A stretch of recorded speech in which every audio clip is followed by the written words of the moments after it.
Ito na yung mga gagamitin natin sa pagluluto ng okoy. Meron tayong asin, pamintang durog, sibuyas, bawang at saka itlog,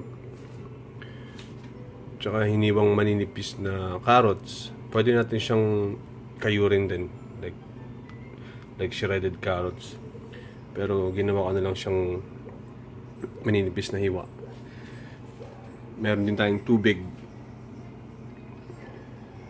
tsaka kalabasang kinayod kanina. So hindi ko na siya ginawang parang hiwa ng carrots. Dried shrimp, cornstarch at saka flour. Yan ang mga gagamitin natin sa pagluluto ng okoy. Tara na, luto na tayo.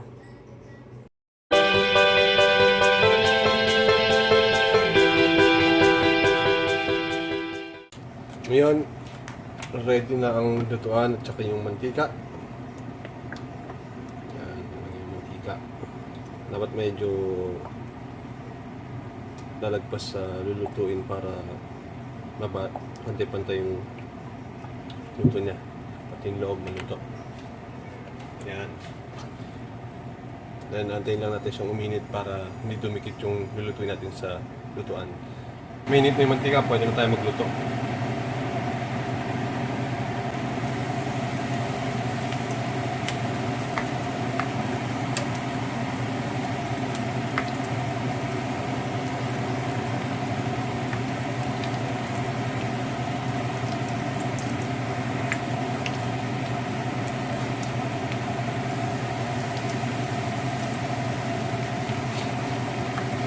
Ganyan lang hanggang sa mabantayan lang para hindi masunog.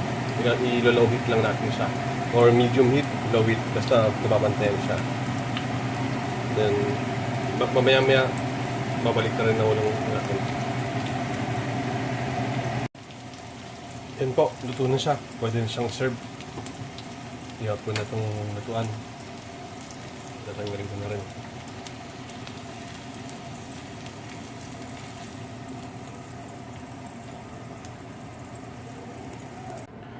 Ito na po yung ating okoy na may kasamang sukang sawsawan na nalagyan ng sili na maanghang.